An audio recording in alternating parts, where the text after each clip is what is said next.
그러나 이런 우리가 사도행전에 보면 초대교회 핍박이 왔을 때에 모든 사도들이 예루살렘 중심으로 딱 이제 막 흩어지잖아요. 이때 여러분 마태도 이제 흩어지게 되었습니다.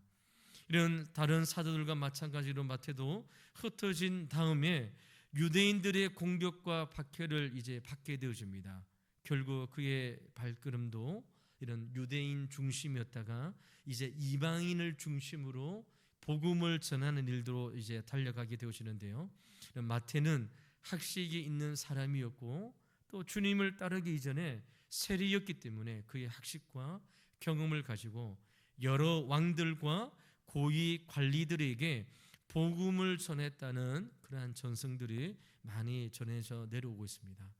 그리고 그러면 그의 인생의 말년에는 이런 지금 에디오피아까지 가서 복음을 전했다는 기록이 있는데요. 이제 에디오피아에서 복음을 전하고 돌아오는 길에 창을 맞아 순교했다는 그러한 전승의 기록이 우리에게 남겨주고 있습니다. 여러분 마태가 예수 그리스도의 제자로 살면서 우리에게 남긴 교훈은 두 가지가 있다고 합니다. 하나는 무엇일까요? 하나는 희생적인 결단입니다. 예수님이 그를 만나 처음으로 주셨던 메시지가 나를 따르라는 이 명령인데요. 이 명령에 마태는 어떤 반응을 보입니까? 일어나 따르니라 라고 오늘 말씀에 기록되어져 있는데요.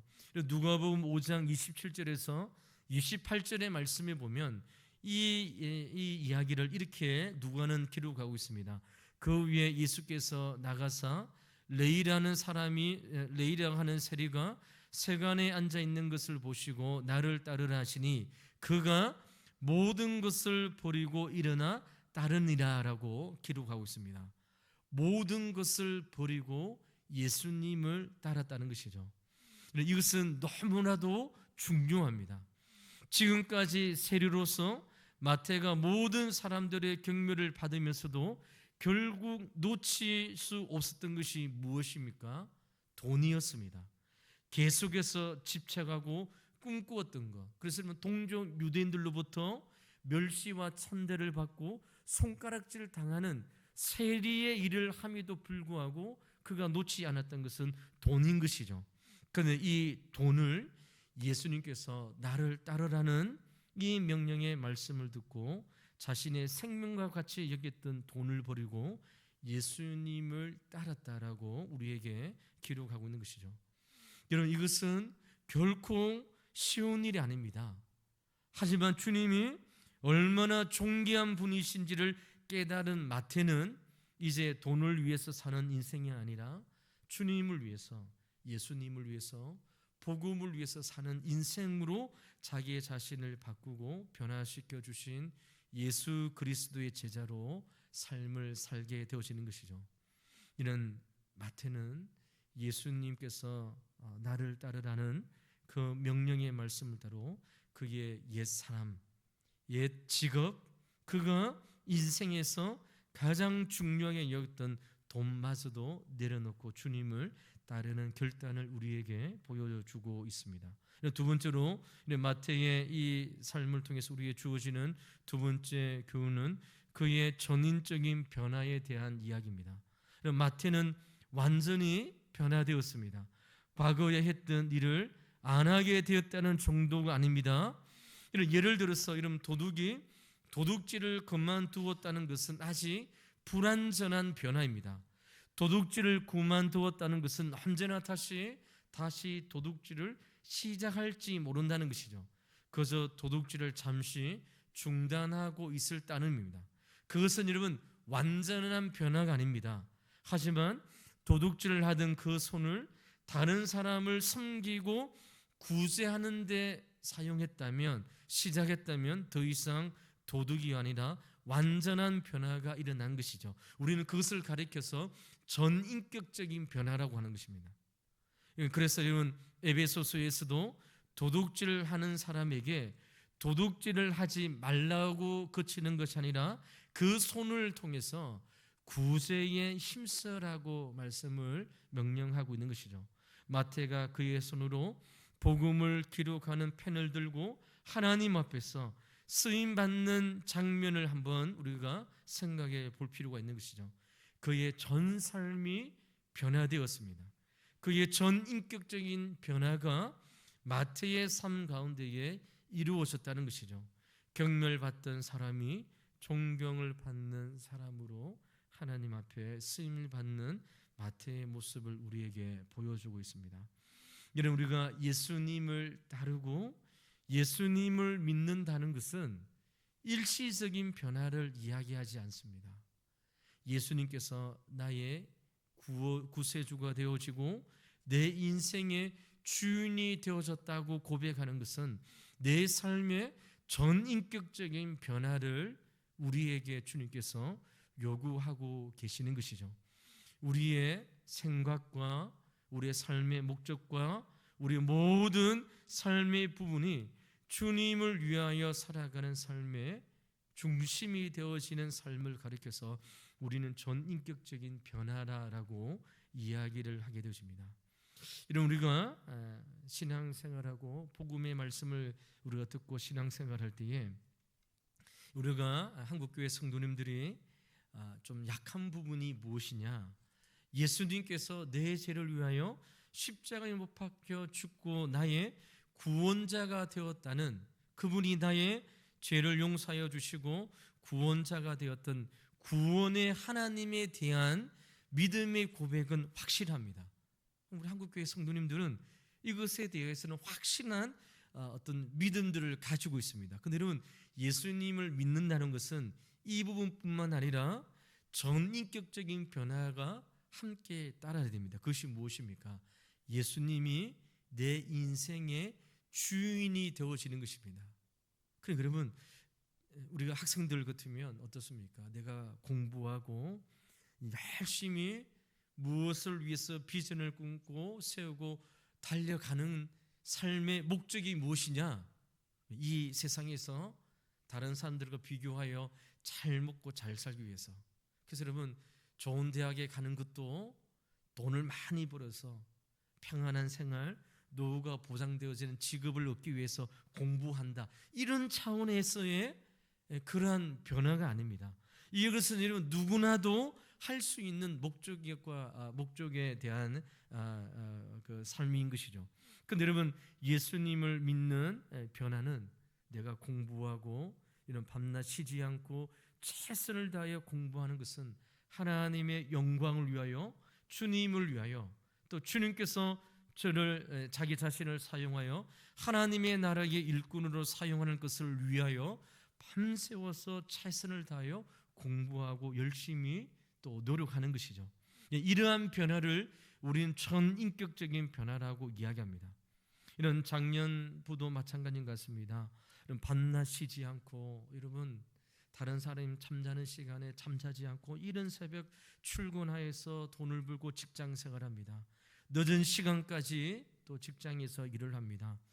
토요일, 일요일 날도 여러분 쉬지 않고 최선을 다하여 일을 하고, 또 여러분 우리에게 맡겨주신 직업에 대하여 최선을 다합니다. 그런데 여러분, 최선을 다하는 이유가 단순히 세상에 있는 사람들과 동일하게 좀 노후에 편안한 삶을 살기 위해서만, 그 목적을 위해서 한다고 하는 것은 예수가 내 인생의 구주라고 고백되어지는 이 부분이 없다는 것이죠.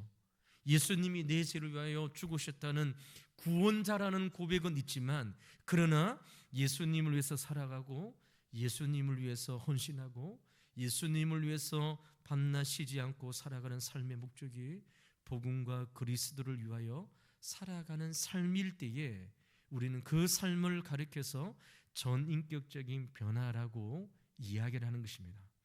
여러분, 예수님의 제자가 되어지고 예수님을 믿는다고 하는 것은 앞부분에 있는 예수님이 나의 구원자일 뿐만 아니라 이 후반부에 있는 예수님이 나의 인생의 주인임을 이야기하는 것입니다.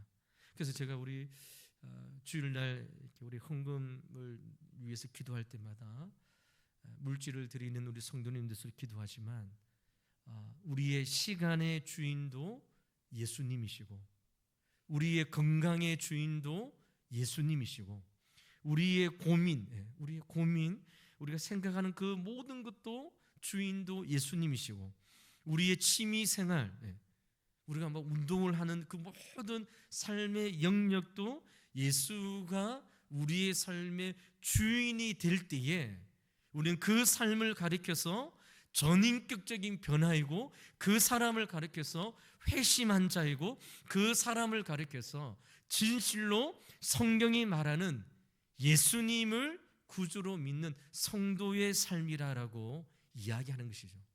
우리는 앞부분만 생각하는데 그것은 온전한 주님을 따르고 예수님을 믿는 삶이 아닌 것이죠. 제가 우리 어릴 때의 신앙생활, 저도 모태 신앙으로 교회를 중심에서 이제 성장해 왔습니다. 교회에서 중심에서 살아올 때에 제 가운데 있었던 고민이 이것이었습니다.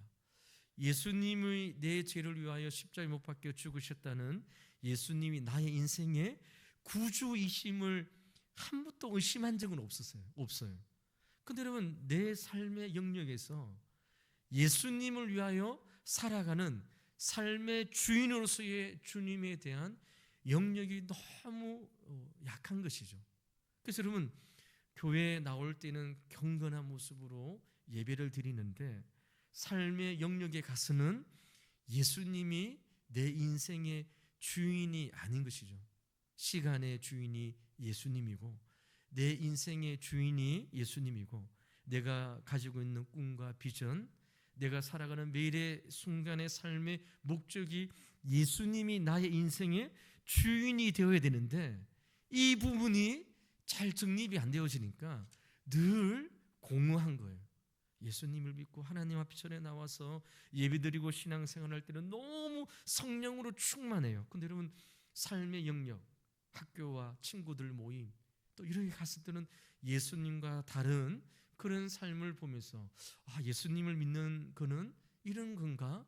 교회 생활은 거룩하게 하고 삶에서는 내가 원하는 것도 다 하고, 이런 것이 예수님 믿는 사람들의 모습인가 하는 저 스스로의 그러한 속임수에 이제 갇히게 되어지는 것이죠. 이러한 고민은 저뿐만 아니라 오늘 한국교회 신앙의 삶을 살아가는 많은 성도들의 가지고 있는 고민과 또 모습일 것입니다. 그런데 주님께서 마태를 통하여 오늘 우리에게 보여주시는 주님의 메시지는 무엇이냐? 우리의 전인격적인 변화가 주님을 따르는 참된 제자의 모습이라는 것이죠. 이런 세리 마태는 이런 돈을 중심으로 하는 그러한 직업의 모든 것을 이제 내어놓고 예수 그리스도의 제자가 되어 그리스도의 복음을 위하여 살아가는 복된 삶을 살아감을 우리에게 말씀하고 있는 것이죠. 사랑하는 성도 여러분, 이제 말씀을 맺도록 하겠습니다. 오늘 우리는 신약 성경의 제일 첫 번째 성경인 마태복음을 기록한 마태에 대하여 우리 말씀을 함께 살펴보았습니다. 여러분, 돈의 노예가 되어서 동족 유대인으로부터 멸시와 경멸의 대상이었던 이런 세리 마태, 돈이면 무엇이든지 좋다고 생각하며 이런 동족 유대인으로부터 이런 경멸의 대상이었던 세리 마태가 예수님의 부르심의 말씀을 듣고 그의 모든 과거의 삶을 내려놓고 주님을 따르고 헌신의 삶을 살아감을 우리에게 말씀하고 있습니다. 사랑하는 성도 여러분, 오늘도 세리 마태는 우리에게 도전하고 있습니다. 예수 그리스도를 따르는 우리의 삶이 일시적인 삶이 아니라 우리의 전인격적인 삶의 변화가 우리 삶 가운데도 일어남을, 그럴 때에 우리가 진정으로 예수 그리스도를 믿는 자이고, 그럴 때에 진정으로 예수님을 따르는 성도의 삶임을 우리에게 보여주고 있는 것이죠. 사랑하는 성도 여러분, 주님을 따를 때에 우리가 가지고 있는 그 모든 것들, 그것의 참된 주인은 예수님이십니다. 나의 생명도 주님이 주인이시고, 내가 가지고 있는 물질도 주님이 주인이시고, 내가 사용되어지는 24시간의 시간도 내가 주인이 아니라 주님이, 예수님이 내 삶의 시간의 주인도 예수 그리스도이고, 그래서 여러분, 내 삶을 통하여 하나님의 영광을 위해 살아가는 삶을 주님께서 오늘 우리에게 요구하고 계심을 오늘 말씀을 통하여 우리에게 도전하고 있는 것이죠. 사랑하는 성도 여러분, 오늘 말씀을 따라 우리 모두 다 세리 마태가 주님을 따르기 위하여 결단했던 것처럼 오늘도 우리가 세상과 또 주님과 아니면 주님을 따르면서 내 삶의 모든 것이 주님을 들으시 못한 것이 있다면 오늘 세리 마테오처럼 전인격적인 삶의 변화, 그래서 내가 가장 소중히 여기는 그것마저도 예수님이 내 인생의 주님을 고백하고 주님을 따르는 우리 왕도교회 사랑하는 성도님들의 믿음의 삶이 되시기를 주 이름으로 간절히 축원을 드립니다. 이 시간 우리 말씀을 기억하시면서 우리 한번 기도하는 시간을 가지도록 하겠습니다. 오늘 이 시간 기도하실 때에 세리 마태가 예수님의 말씀을 듣고 그의 모든 것을 내려놓고 주님을 위하여 살아가는 삶을 이제 선택했습니다. 오늘 주님께서 우리에게 명령하여 주실 때에